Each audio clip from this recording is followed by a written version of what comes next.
Process है, place है, और इस देश में तो बहुत ऐसी जगह हैं जहाँ डेवलपमेंट करने के बहुत सारी गुंजाइशें हैं। और मैं पूरे देश पे नहीं जाऊंगा, वृंदावन से ही चर्चा करूंगा क्योंकि विषय वृंदावन का है। विकास हो किस चीज का रहा है? मैंने आपको बताया 1.25 किलोमीटर के एरिया में वृंदावन बसा हुआ है। अभी बढ़ के कुछ, क्योंकि पहले हम परिक्रमा मार्ग तक ही वृंदावन माना करते थे, वृंदावन की परिक्रमा खत्म हो गई तो आप पुराने कागजातों में देखोगे कि वृंदावन की सीमा के बाहर चला गया। वृंदावन की सीमा इस तरफ वाली जगह वृंदावन की सीमा में नहीं आती थी। अब वो बढ़ के प्रेम मंदिर और कुछ मंदिर बन गए आगे, तो वो थोड़ी सीमा हमको बड़ी सी लगती है। इस वृंदावन में जहां यमुना के तट पे 6 मंदिर बसे हुए हैं, सप्त देवालय, 7 मंदिर, और 8वां हमारे बांके बिहारी जी का जो राजाधिराज ठाकुर है ब्रज का, ये सारे के सारे यमुना से लगे हुए हैं। आपको विकास करना है ना, यमुना की परिक्रमा मार्ग से उधर आप अपना रिवर फ्रंट बनाइए, यहाँ खड़ी करते हैं। और पार्किंग के बाहर आपने हमारे वृंदावन में हम लोगों की जान के लिए 18,000 ई रिक्शे छोड़ दिए हैं।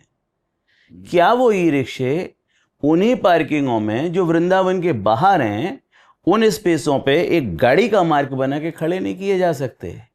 ठीक, मंदिर के अंदर भेंट गोलोकों के अंदर जो भी राशि जा रही है वो ठाकुर जी के नाम से जमा हो रही है। वो व्यक्ति ये बोलता है कि रोज के 100 करोड़ रुपए आते हैं।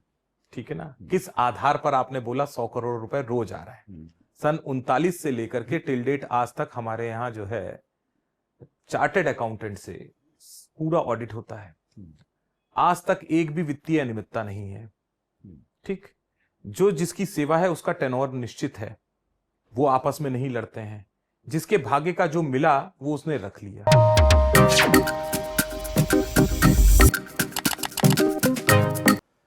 पहला कारण यह था कि जो टाइमिंग बढ़ाने का मैटर है वो सिविल जज जूनियर डिवीजन के यहां से निस्तारण है ऑर्डर्स के तहत कि मंदिर इतने घंटे सुबह और इतने घंटे शाम को खुलेगा। विशेष उत्सवों पर 1-1 घंटा किस किस समय बढ़ेगा वो पूरा निर्धारण है। गोस्वामी समाज उसी पे चल रहा है।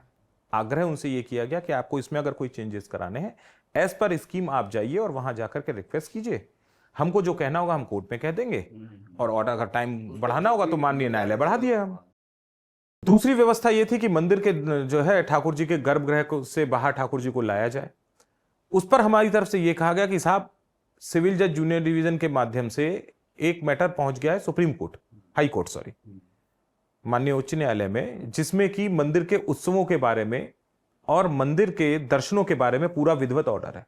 यहां तक कि दर्शन व्यवस्था भी है, हम उसी को फॉलो अप कर रहे हैं। आपको अगर कुछ चेंज कराना है, मामला न्यायालय में, आप वहां पिटीशन दीजिए, इंटरवीनियन होइए जाकर के और ऑर्डर करा लीजिए। हमने कोई गलत बात नहीं कही।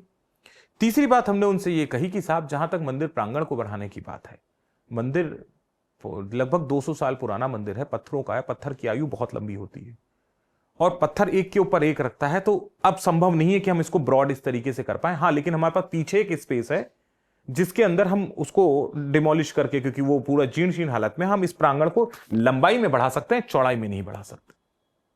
साहब को शायद हमारी बात ये समझ में नहीं आई।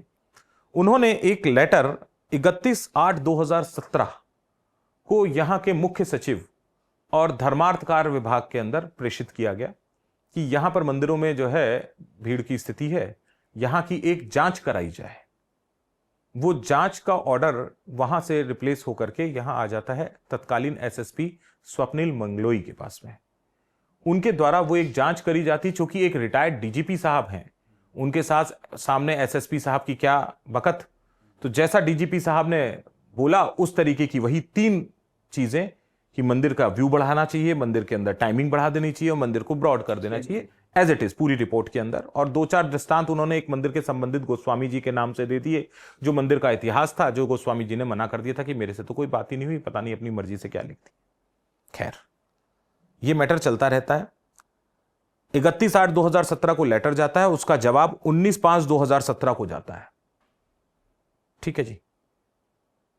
अब क्या होता है, मैं माफी चाहूंगा कि ये डेट थोड़ा सा कुछ गड़बड़ हो रही है, लेकिन ये 19/5 नहीं है, ये सितंबर-अक्टूबर की बात है। अगस्त में ये मामला हुआ है, लगभग दिसंबर में जाकर के 19/10/2017 को ये मामला वहां पहुंच जाता है।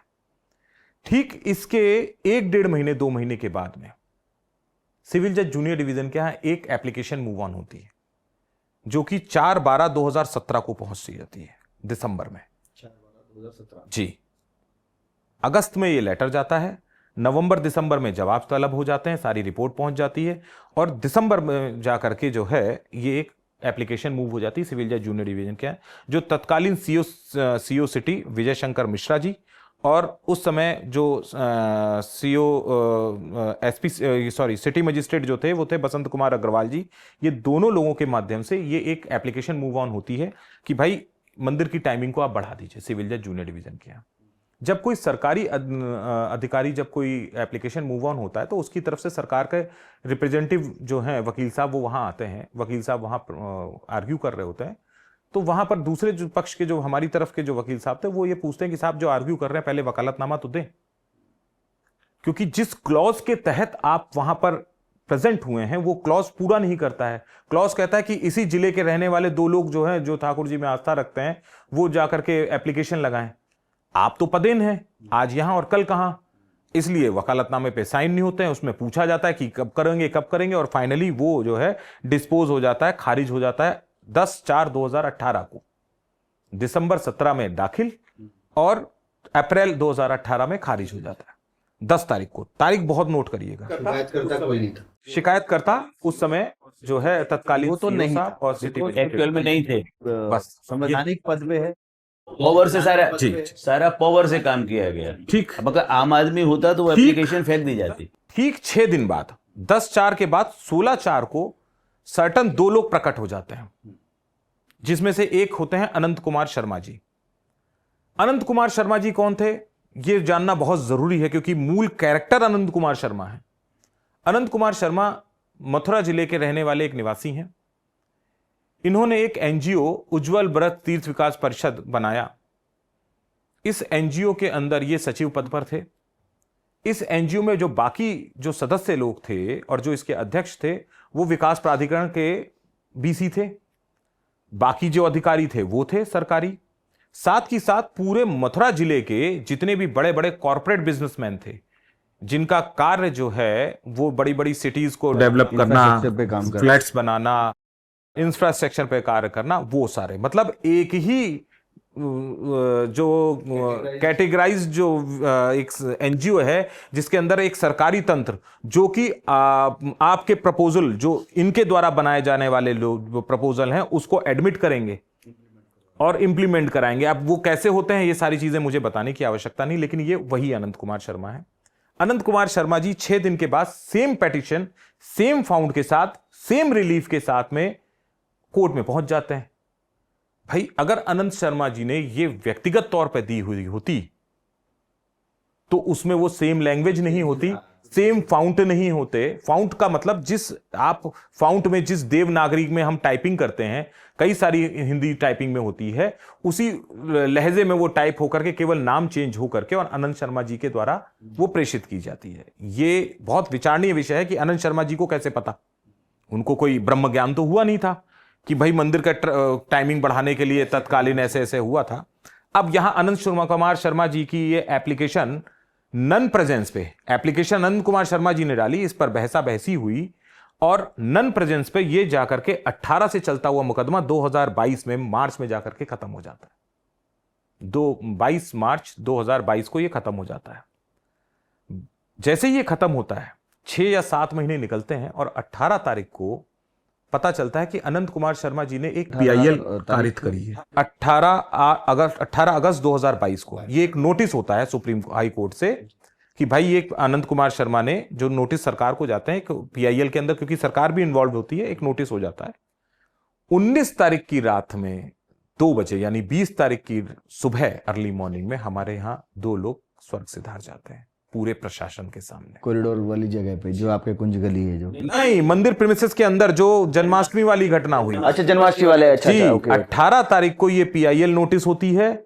19 तारीख की देर रात यानी 20 तारीख की सुबह पूरे प्रशासन के सामने हमारे यहां 2 लोग मर जाते हैं, उनका स्वर्गवास हो जाता है। तब कि जिला प्रशासन के पास में पूरे मंदिर का चार्ज था एज पर नोटिस, क्योंकि उनको पहले ही रिसीव करा दिया गया था। तब जब जिले के सारे अधिकारी ऊपर बैठे हुए वीडियो रील बना रहे थे, तब कि 10 फीट की दूरी पर उनके पास में वो पीओ सिस्टम यानी कि माइक सिस्टम था कि अगर वो वहां से अपने जूनियरों को आदेश देते तो मंदिर के दरवाजे बंद होकर के निकास निकाला जा सकता था। तब कि उनसे 5 फीट की दूरी पर, जहां वो खड़े हुए थे जस्ट पीछे 5 फीट की दूरी पर, पूरा सीसीटीवी फुटेज, पूरा सेंटर बना हुआ था कि मंदिर के बाहर इतनी भीड़ थी, तब 2 लोग मर जाते हैं। और जब ये मैटर हाई कोर्ट में पीआईएल में पहुंचता है तो देश की सर्वोच्च अदालत ने यह कह रखा है कि सुप्रीम कोर्ट में इस तरीके के पीआईएल बहुत आई, खासतौर से साउथ के मंदिरों का अधिग्रहण करने के लिए, कि एक पीआईएल कारित कर दी जाती थी और सरकार उसमें पार्टी बन के अपने हिसाब से ऑर्डर करा लेती थी। तब से उन्होंने एक ऑर्डर कर दिया कि पहले यह देखा जाएगा कि ये पीआईएल मेंटेनेबल है या नहीं। तत्कालीन जो जज साहब थे उन्होंने मेंटेनेबिलिटी पर कोई बात ही नहीं करी, सीधे ये कहना शुरू कर दिया, अरे आपके यहां तो 2 लोग मर गए, वहां तो व्यवस्था चाहिए। प्रश्न यह उठता है कि आज आप केदारनाथ के अंदर गाड़ियां चलवा रहे हैं, हेलीकॉप्टर चलवा रहे हैं, और आज ही की घटना है 5 लोग मर गए, किसकी जिम्मेदारी? क्यों नहीं वहां कोई बोलता है कि क्यों चलेंगे हेलीकॉप्टर? किसको सुविधा चाहिए भाई? जो आम श्रद्धालु था, जो जाता था केदारनाथ बद्रीनाथ, तो अपने घर में लिख के दे जाता था कि अगर मैं लौटू नहीं तो समझ लेना जय बिहारी लाल की हो गई। आज आपने वहां के प्राकृतिक वातावरण के साथ खिलवाड़ शुरू कर दिया है। यही कारण है कि अमरनाथ जी में शिवलिंग जो है समय से पहले ही बैठ जाते हैं, क्योंकि वहां वो हेलीकॉप्टर शुरू हो गए। जो एक स्वच्छ वातावरण था, वहां इतनी पब्लिक आपने ले जाकर के खड़ी कर दी कि पहाड़ के लोगों को चिल्लाना पड़ गया, हमारे यहां मत आइए, हमारे यहां आप प्रदूषण कर रहे हैं, पी पी करके बोतलें वहां पर डाल रहे हैं। शायद वो त्रासदी भी इसी वजह से आई जिसमें इतने लोग ठाकुर जी की शरण में पहुंच गए, क्योंकि वहां पर जाने का जो नैसर्गिक भाव था वो खत्म हो गया, वो टूरिस्ट प्लेस बना दिया गया। आज वही आप यहां करते चले जा रहे हैं, और पूरा एक साजिशन आपने जो है ये कृत्य कर दिया। अब इस पे ऊपर भी देखिए, पीआईएल में आप आदेश हो जाता है, चीफ जस्टिस चेंज हो जाते हैं, वो कहते हैं बात करिए बात करिए, आप बात नहीं करना चाहते हैं। जब वहां पर कोई चीज आपको रिलीफ नहीं मिली, प्रश्न यह उठता है कि जब 2023 में कॉरिडोर का ऑर्डर हो गया, सरकार ने कोई काम क्यों नहीं किया?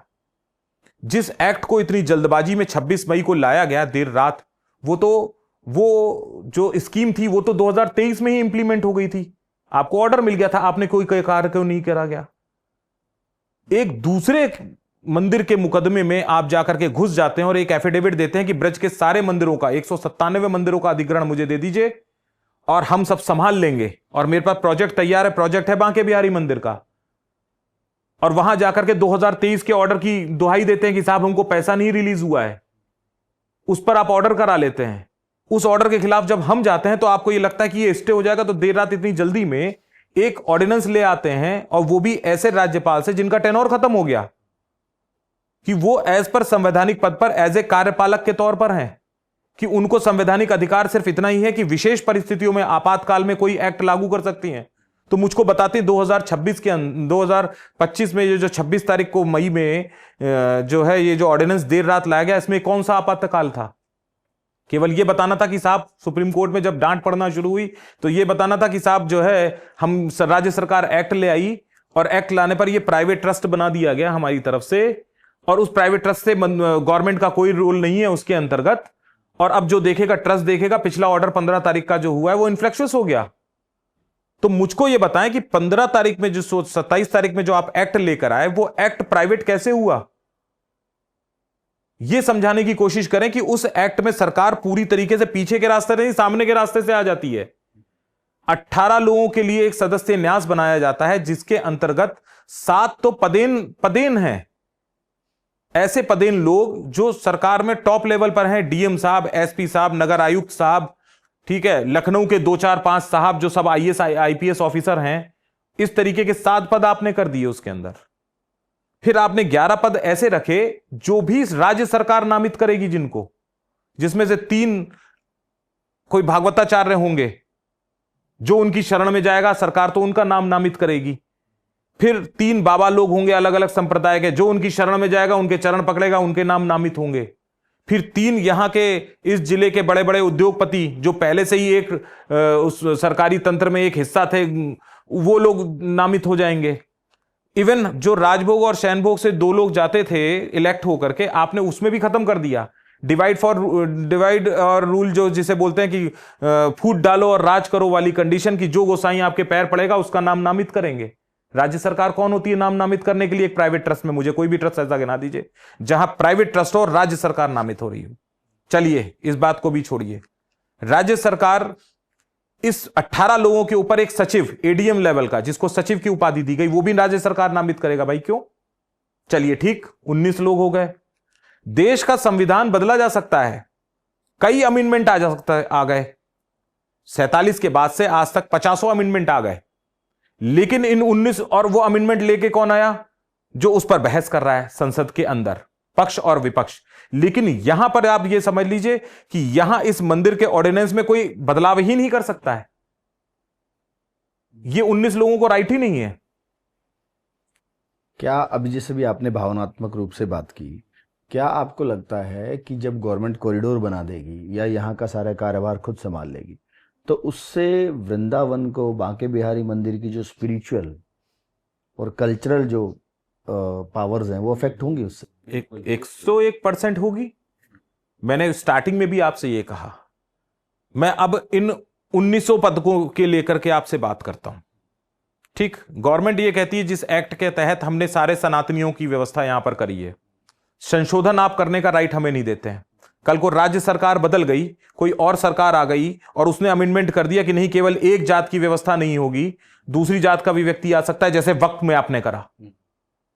वो वक्फ बिल में जिसमें आपने जो है एक दूसरी जात के यानी हिंदुओं के लिए, वक्फ केवल मुसलमानों के लिए था, उसमें आपने उस ट्रस्ट के अंदर एक हिंदुओं को भी एडमिशन दे दिया, जिसका विरोध हो गया सुप्रीम कोर्ट ने, और सुप्रीम कोर्ट ने फिलहाल अभी उस पर बहस चल रही है या शायद उसको स्टे कर दिया, मेरी जानकारी में नहीं है। लेकिन इसी तरीके से आप यहां कर सकते हैं। बात आ जाती है भाव की। जिस न्यास की बात आप करते हैं और जो आपके एफिडेविट हैं वो सिर्फ मंदिर के स्ट्रक्चर को लेकर बात करती है, कॉरिडोर की लेकर के बात करती है, मंदिर के पैसे को लेकर बात करती है। लेकिन जिससे ये तीनों चीज जुड़ी हुई है, ठाकुर बांके बिहारी जी महाराज, उसकी सेवा के लिए तो कोई बात ही नहीं करी। आपने वहां के गोस्वामियों को अपना जो है एक तरीके से सर्वेंट नियुक्त कर दिया। आप लोग तनख्वाह पर तनखैया हो जाएंगे। ठीक है, आपके पास सारे अधिकार हैं कि आप उस जो 500 साल की परंपरा से ठाकुर जी की सेवा करते चले आ रहे हैं, आप उनको निकाल करके किसी बाहर के आदमी को व्यवस्था कर देंगे। कैसे चेंजेस नहीं होंगे? अगर वो जो 3 लोग जो अलग अलग संप्रदाय के बाबा जी आएंगे, वो मंदिर में आकर के ठाकुर जी की रीति रिवाजों में हस्तक्षेप करेंगे, क्योंकि उनकी व्यवस्थाएं चल रही हैं। हमारे यहां वो व्यवस्थाएं नहीं लागू होती हैं, लेकिन चूंकि वो बहुमत में होंगे तो वो जैसे चाहेंगे वैसे करेंगे, तो हर चीज ध्वस्त हो जाएगी। हम तो ये मान के चलते हैं कि ठाकुर जी यहां बालक रूप में हैं, उनकी जीवंत रूप से उसी तरीके से सेवा होती है। लेकिन ये 19 के 19 लोग, जिसमें से 2 गोस्वामियों को हटा दीजिए, तो ये बचे 17 लोग, ये बहुमत में ज्यादा होंगे, जैसे चाहेंगे वैसे करेंगे।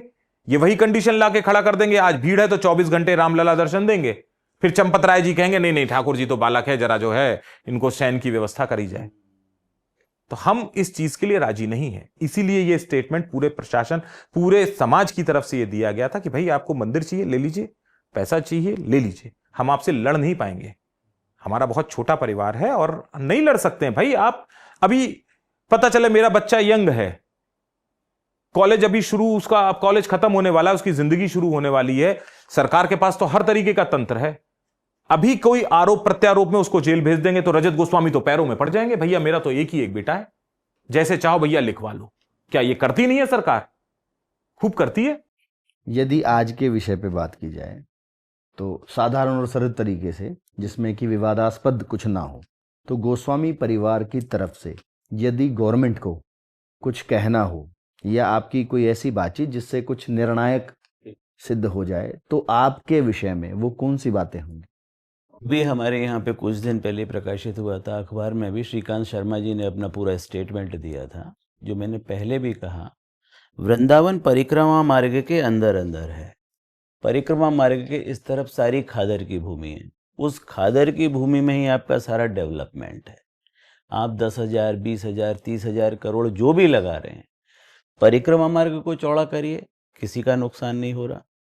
और परिक्रमा मार्ग से जो सप्त देवालय हैं उनकी दूरी बहुत ज़्यादा नहीं है, गलियों को संरक्षित करते हुए जहाँ जहाँ पे एनक्रोचमेंट हो गया है पिछले 20, 30, 40 सालों में, अगर आप यहाँ से जब निकलेंगे तो एक व्यू लीजिएगा और आपको दिखेगा कि जितने भी रास्ते हैं उनकी चौड़ाई कम नहीं है। अगर रास्ता 30 फुट का है तो लगभग 15 से 20 फीट में ठेले लगे हुए हैं, कहीं रेडी वाले खड़े हैं, कहीं पे ई रिक्शा खड़ा है, कहीं कोई अपना स्कूटर गाड़ी खड़ी करके चला गया। तो प्रॉपर मिसमैनेजमेंट है। सरकार ने पिछले 10 वर्षों में इस व्यवस्था को बड़ा करने के लिए कि corridor is the only solution for this problem, और जब हम कॉरिडोर बनाते हैं तो विदाउट गोस्वामीज या वहाँ जो मंदिर के चारों तरफ सेवायत रह रहे हैं उनको डिस्टर्ब किए बगैर कॉरिडोर नहीं बन सकता।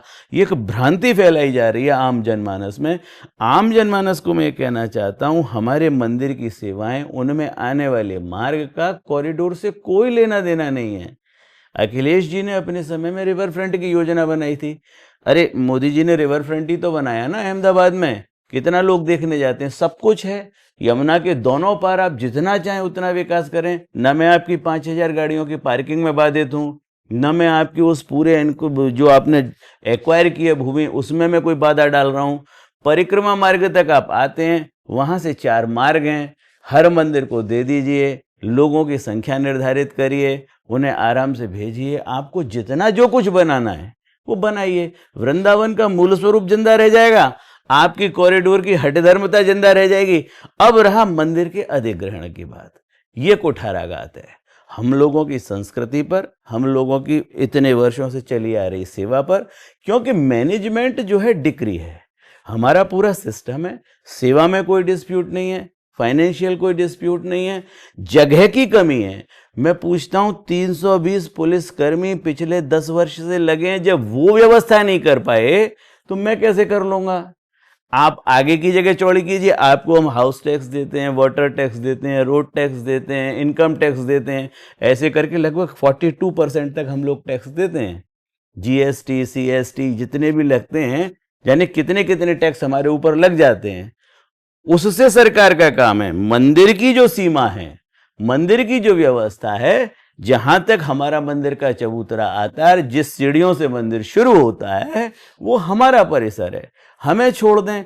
उसके अंदर कोई अव्यवस्था होती है उसका निर्धारण हम करेंगे। आपको लोगों ने चुना है सड़क की व्यवस्था करने के लिए, आपको लोगों ने चुना है गली मोहल्ले में लाइट के लिए, आपको लोगों ने चुना है पानी की व्यवस्था के लिए, आपको लोगों ने चुना है रोड पे कैसे ट्रैफिक का मैनेजमेंट हो, आपको लोगों ने चुना है लोगों का रैन बसेरा कैसे हो, आपको लोगों ने चुना है उन्हें कहाँ कैसे किस स्थान पर भेजा जाए ताकि व्यवस्था में कोई भी गड़बड़ी ना हो। पर आप उस मैनेजमेंट को करने की बजाय उनको एक मार्ग पर डाल देते हैं और मंदिर के अंदर इस तरीके से भेजते हैं ताकि मंदिर में क्राउड दिखे, और मंदिर में क्राउड मैनेजमेंट के नाम पर मंदिर को हड़पना और फिर मंदिर के चारों तरफ की व्यवस्था को कॉरिडोर के नाम पर हड़पना, ये गलत नीति है। आप अपनी सीमा में काम करें, हम अपनी सीमा में काम करेंगे। आपके अपने अधिकार हैं, हमारे अपने अधिकार हैं, कोई दिक्कत नहीं है। सरकार बैठे समझे अपने अधिकारों में काम करे, किसी के घर में जाके कभी कोई मैनेजमेंट नहीं करता। सरकार का काम घर के बाहर का मैनेजमेंट करना है। मंदिर हम लोगों का, हम 500 परिवारों का एक घर है। ठीक है, यहाँ लोग दर्शन करने आते हैं, उस समय भीड़ होती है, व्यवस्थाएं पहले भी निर्धारित होती थी। अब लोगों को थोड़ा सिस्टमेटिक व्यवस्था चाहिए। सिस्टमेटिक व्यवस्था जब तक सरकार नहीं देगी तो मैं कहाँ से करूँगा। तो आपके पास प्रॉपर प्लेस है, आप वहां से मैनेजमेंट शुरू करिए, फिर हम उसको अगर फॉलो नहीं कर पाते आगे तो बैठ के चर्चा करेंगे, क्या दिक्कत है। आप दोनों ने इतना समय दिया हमें और बड़ी गंभीर बातों पर आपने पूरे अपने विचार रखे, इसके लिए आप लोगों का बहुत बहुत धन्यवाद। राधे राधे। प्रयास करेंगे ठाकुर जी एक ऐसा सॉल्यूशन निकालें अच्छा सा जिसके लिए भक्तों को भी परेशानी ना हो और आप लोगों को भी, आपकी आध्यात्मिकता पर, आपके जो परिवेश चलता आ रहा है उस पर भी किसी भी प्रकार की कोई आँच ना आए। सभी भक्तों को जय श्री राधे।